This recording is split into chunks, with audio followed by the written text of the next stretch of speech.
I thought I knew my family, until the day I discovered my father's betrayal with the woman I had always called Aunt. My mother's heart broke. Our family shattered, and suddenly I was forced to choose between loyalty, forgiveness, and my own peace. Would I stand by the people who hurt us, or find strength to protect the one I love most? This is my story. I remember the day clearly, even though my mind wishes that it could erase it. It was the day when my world began to crumble in ways that I did not think were possible. My parents had been married for 25 years. I had always believed that such a bond, forged over decades, was unbreakable. I had grown up in a house filled with laughter, small arguments that always seemed temporary, and a kind of warmth that comes from knowing that your family is united. I believed in my family with all of my heart. I believed that my parents' love was invincible. I believed foolishly that some things were permanent. That belief shattered one ordinary afternoon. My mother called me into the kitchen while my father was away at work. I remember the way she looked, her face pale, her hands trembling slightly as she gripped the edge of the counter. The quiet was suffocating. I knew something was terribly wrong before she even spoke. Her eyes, usually so full of warmth, were hollow, as if they reflected the deepest sorrow. She took a deep breath, and I saw her struggle to find the words. "Ria," she began, her voice trembling like a fragile string ready to snap. I just found out something about your father. I did not understand immediately. My father had never done anything to betray our family, or at least I had not thought so. I felt a sudden chill, as if the room itself had turned cold. "What is it, Mama?" I asked softly, trying to keep my voice steady. She looked down, avoiding my eyes, and whispered, He has been seeing someone very close to us. I did not understand at first. My brain refused to process the words. My heart started to race. My mother's voice was barely audible as she continued. "Ria, it is Jen. Your father has been having a relationship with Jen. Your father has betrayed me with Jen." I froze. My mind reeled. Jen, the woman I had called Auntie since childhood. The woman who had celebrated my birthdays, who had helped me with school projects, who had laughed with us during family dinners. The woman I had trusted as part of our family, my father. My father had betrayed my mother with her best friend, the woman I had always loved and trusted. I do not think I even knew how to breathe at that moment. The room spun around me. My mother sat down heavily on a chair, burying her face in her hands. I wanted to comfort her, but I was terrified. I did not know if I could speak. I did not know what words could possibly make sense of this devastation. I just sat there, frozen, listening to her sob quietly. Over the next few days, I watched my mother change in ways that broke my heart. She stopped eating properly. She barely spoke to anyone. She wandered through the house as if she were a ghost, haunted by the reality of betrayal. I tried to talk to her, tried to ask her what she needed, but she would only shake her head and whisper, "It does not matter, Ria. It is all gone." Meanwhile, my father carried on as if nothing had happened. He did not hide his involvement with Jen, and when confronted, he tried to justify it in ways that made my stomach turn. He spoke about love, forgiveness, and moving forward, but he did not see the depth of the pain he had caused. He did not understand that he had not only broken my mother's heart, but had fractured the foundation of our entire family. Then came the call that I will never forget. I was at my apartment when my phone rang. The caller ID showed my father's name. I almost did not answer. I knew in some corner of my mind that this call would change everything again. I took a deep breath and pressed the green button. "Ria," he said cheerfully, "I wanted to tell you that Jen and I are engaged. We want you to be a bridesmaid. It will show forgiveness. It will bring closure. I could not believe what I was hearing. My father, the man who had caused unimaginable pain, wanted me to stand beside the woman who had betrayed my mother, to smile and celebrate their happiness. I felt my hands shake as I gripped the phone tighter. "No," I said firmly. "Absolutely not. I cannot do that. I will not do that. I do not hate, but I do not forgive. I am only trying to protect myself. I am setting my boundaries. I cannot, and I will not, support people who have broken my mother's heart." He paused for a moment, as if surprised by my firmness. Then he said almost dismissively, "You are overreacting, Rhea. It is time to move on. Life is about forgiveness." I hung up. I did not want to hear his voice anymore. I felt sick to my stomach, a mix of anger, sorrow, and disbelief. How could someone who had caused so much pain expect me to simply accept it? How could they believe that life could just continue as if nothing had happened? The days turned into weeks. Our family, once united and happy, was now split into two invisible halves. I lived in the middle, trying to stay strong for my mother, trying to understand how my father could betray someone so deeply. I wanted to run away, to leave everything behind and disappear into a world where such pain did not exist. I wanted to escape, but I could not. I had to stay and witness the aftermath of a love story gone horribly wrong. I do not know how people endure such betrayal. I do not know how they forgive. For me, the only thing I could do was hold on to my integrity and my loyalty to my mother. I could not pretend that everything was okay. I could not smile and pretend that I was celebrating a union built on lies. My heart refused to allow it.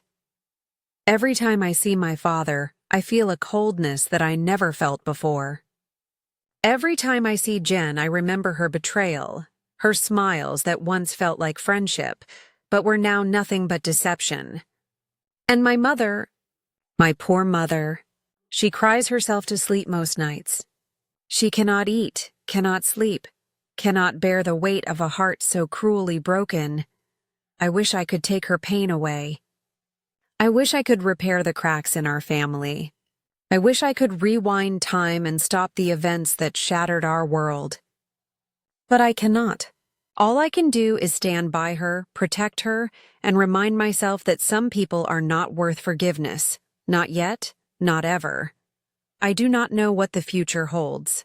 I do not know if my father will ever understand the depth of his actions, if Jen will ever comprehend the hurt she caused. All I know is that I am caught in a storm of betrayal, heartbreak, and impossible choices. I do not hate, but I do not forgive. I do not smile, but I do not cry openly. I exist in the middle, a witness to the devastation of love gone wrong, trying to survive in a world that has lost its innocence. I only know that I must protect my mother. I must honor her pain, and I must hold on to the hope that one day, maybe, we can find some sense of peace, even if the world around us is broken. I knew that my mother needed a break from the suffocating atmosphere of our home. Our house, once filled with warmth and laughter, had become a constant reminder of betrayal. Every corner seemed to whisper memories of a love that had turned sour. I wanted her to have a few days of peace, to breathe, even if only temporarily.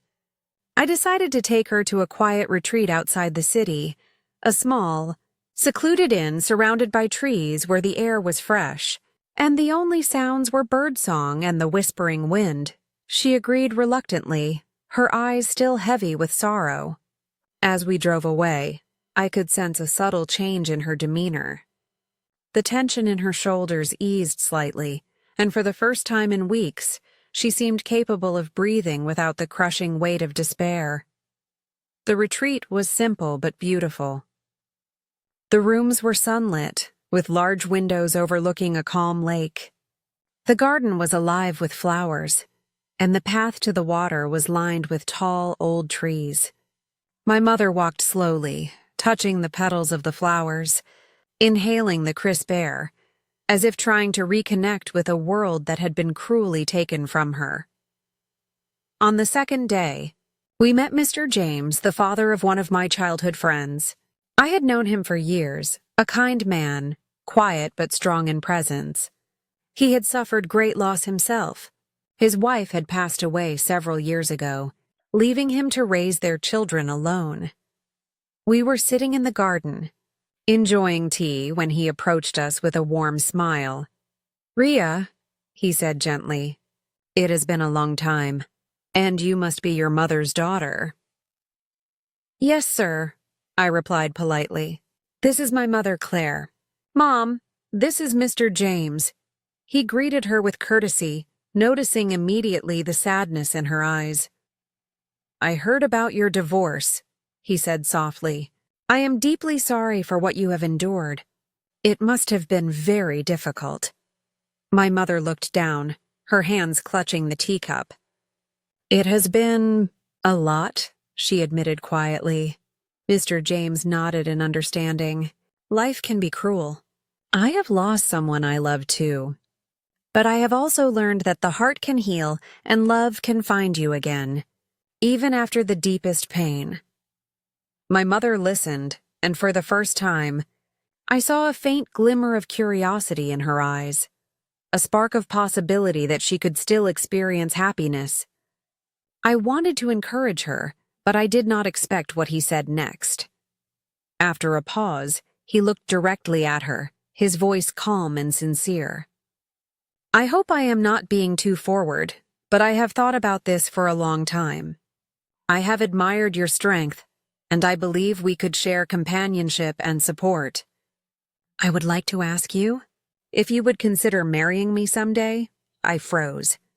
My mother froze.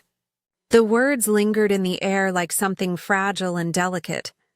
I could see the conflict in her eyes, the mixture of disbelief, hesitation, and perhaps a tiny spark of hope. "Ria," my mother whispered to me, almost to herself, "he is kind. He has suffered too. Maybe life is offering another chance." I felt a strange mixture of relief and apprehension. Relief, because my mother deserved some happiness after all that she had endured. Apprehension, because the wounds of the past were still fresh, and this was all happening so suddenly. Mr. James smiled gently, sensing our emotions. "I do not want to rush you," he said. "I only wanted to be honest about my intentions. I hope that in time you might consider a life together. I only wish for your peace and happiness." My mother nodded slowly, her gaze meeting his. I need time," she said softly, voice gaining a slight strength. "But I appreciate your honesty. It is comforting to know that not everyone wishes to hurt." I watched her, a mixture of emotions rising in my chest. I wanted her to feel safe again. I wanted her to know that trust was still possible, even after such deep betrayal. I did not know if this could blossom into love, but I hoped it would at least remind her that life had more to offer than pain. For the next few days, my mother seemed to regain a part of herself. She laughed softly in the garden, walked along the lake, and even shared stories from her past with Mr. James. I observed them both carefully, feeling cautious optimism. It was strange to see my mother smile again, even timidly, but it reminded me that healing was possible. I realized then that life had a way of offering unexpected paths. The pain of betrayal did not have to define every moment of our existence. Perhaps in this quiet retreat, far from the chaos of our broken home, my mother could begin to reclaim her happiness. And perhaps if she chose, she could open her heart to someone who valued her, respected her, and wished to share life without deceit. I stayed close to her, silently promising myself that I would protect her heart from further harm. I would support her, even if the road ahead was uncertain. This retreat, this brief sanctuary, had given her something precious, a glimpse of hope. And for the first time in weeks, I allowed myself to hope as well. The first few weeks after our retreat should have been peaceful, a gentle balm to the wounds my mother had suffered. Claire seemed lighter, calmer, as if the fresh air and quiet of the retreat had washed away some of the pain. Mr. James continued to be kind and attentive, never forcing anything, always giving her space, but consistently showing that he cared. For the first time in what felt like forever, I saw a subtle light return to my mother's eyes, a light that I had thought had been extinguished by betrayal. However, life, I realized, has a way of complicating even the most tender moments. People talk. They notice things, and often they twist them. It started subtly at first, neighbors making comments, acquaintances giving curious glances, and social media notifications I did not want to see. But soon, the whispers became louder, harsher, and often cruel. "Has it been that long since the divorce?" someone would ask under their breath, pretending it was casual conversation but loaded with judgment. "She is moving on too quickly, do you not think?" Another voice would add. It was as if the world had conspired to turn my mother's attempts at happiness into a spectacle, a source of amusement. I could feel my blood boil each time I overheard a comment. My mother had endured years of pain, betrayal, and loneliness. And now, when she finally allowed herself a glimpse of hope, people chose to mock her instead of offering compassion. I tried to shield her from it, but it was impossible. Social media posts and gossip spread like wildfire. Photos of Claire and Mr. James at the retreat surfaced online, and the comments were merciless. Strangers and acquaintances alike questioned her judgment, her morality, and the timing of her choices. Divorced and already dating someone else? How shocking. Does she even know what she is doing? Poor man. Is she serious? Or is this a joke? I remember sitting beside my mother one evening, the laptop open in front of us, reading aloud some of the cruelest comments. Her hands trembled slightly as she held her tea, and I felt an ache in my chest so deep it was almost physical. "I cannot believe this," I said quietly, my voice cracking.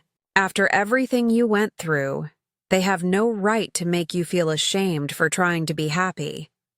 She looked at me, her eyes filled with tears, but there was a faint smile as well. "Ria, people will always talk. I cannot control what they say or think. All I can control is my own heart." "I know," I whispered, leaning closer, "but it is not fair. They are making fun of your pain, of your choices. You deserve better than this ridicule," she sighed deeply. "I know, sweetheart, but I cannot live my life for them. I have to live it for me. And right now, I am learning that I can still be happy, even if others do not understand."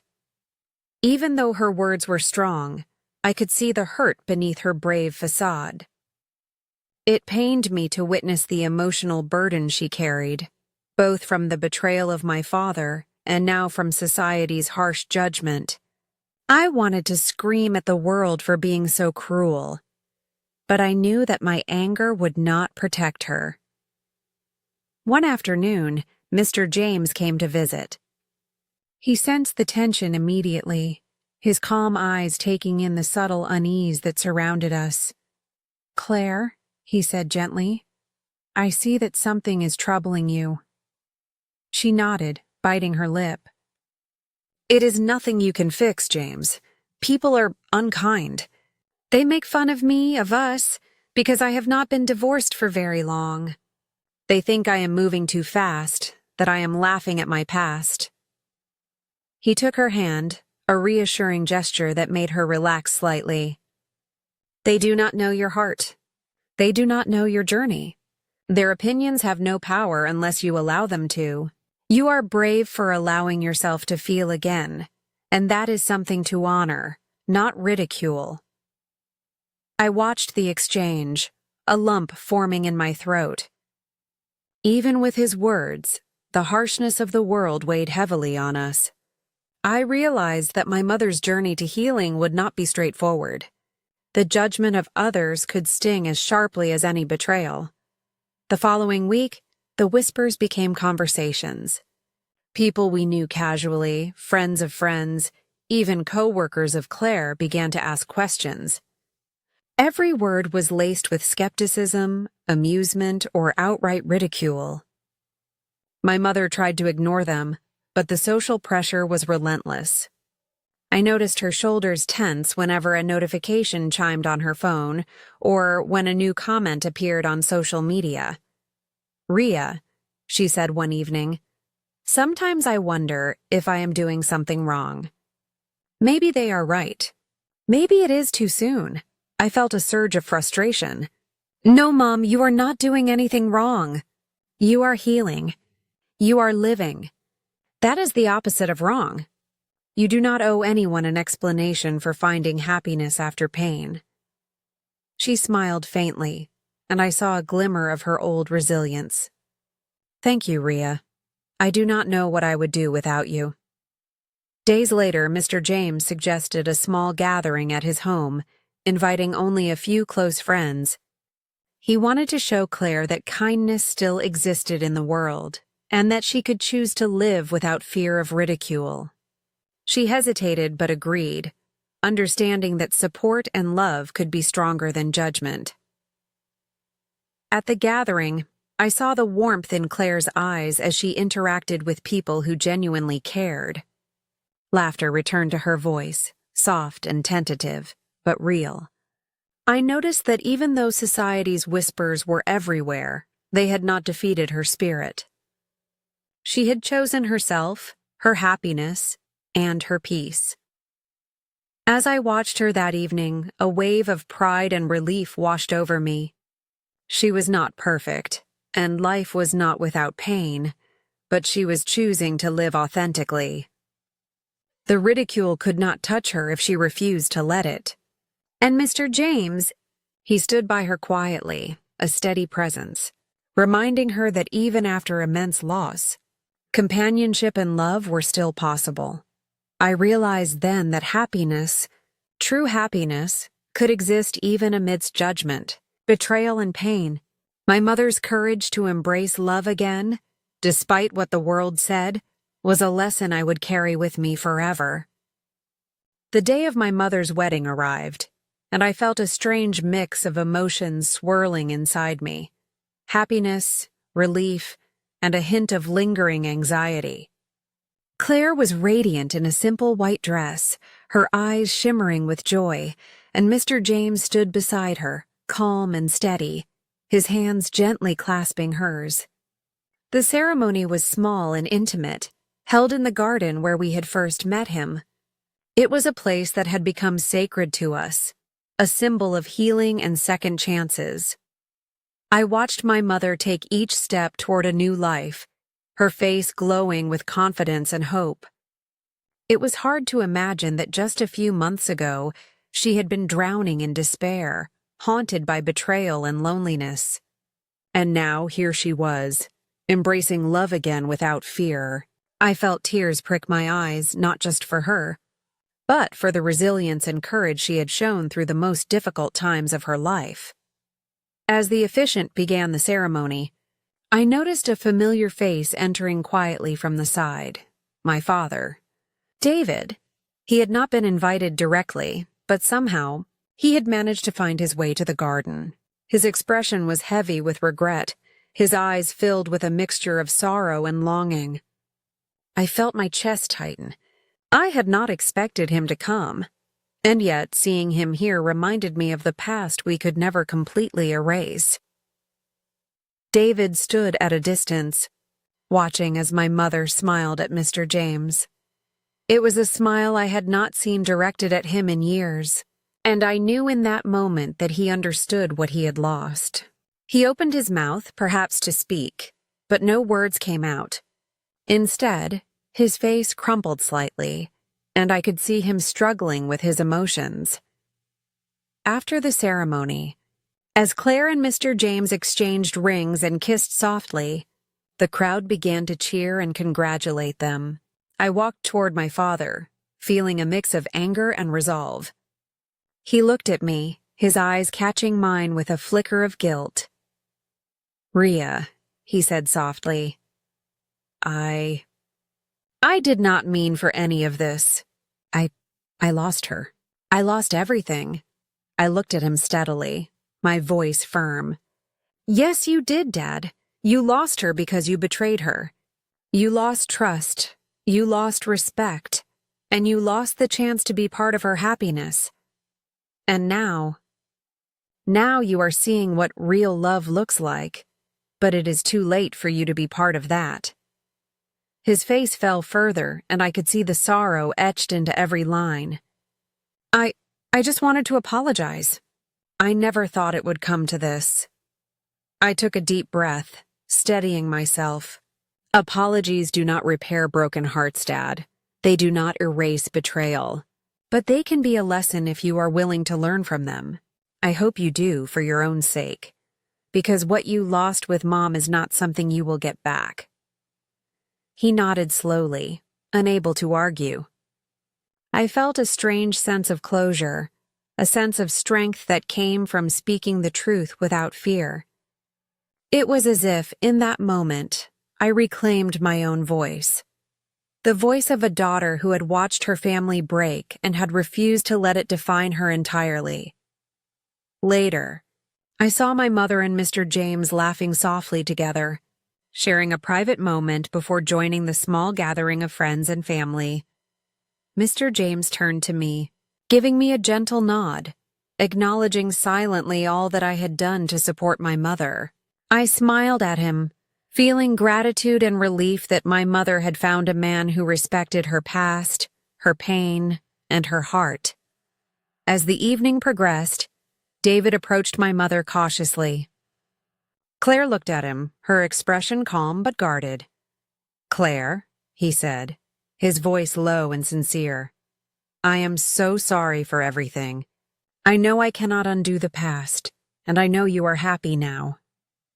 And I see that truly. I wish I had realized your worth sooner." Claire placed a hand gently on his arm, but she shook her head softly. "David, the past is the past. What matters now is that I have found someone who honors me, respects me, and loves me without condition. You made your choices and I made mine. I hope you can learn from this, but my life has moved forward." David nodded, tears glistening in his eyes. "You are loyal, Claire. Always loyal. I see that now, and I am sorry that I did not appreciate it. I have lost so much because of my own mistakes." I stood beside him, placing a hand lightly on his shoulder. "Dad, loyalty and love are earned through respect, not taken for granted. You lost Claire because you did not honor her, but now you have a chance to learn from that. You may never regain the past, but you can shape the future, for yourself and for your daughter."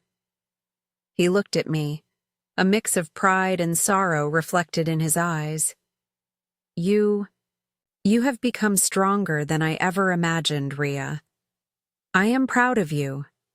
I felt a warmth in my chest, not just for myself, but for the family we had managed to rebuild in small, meaningful ways.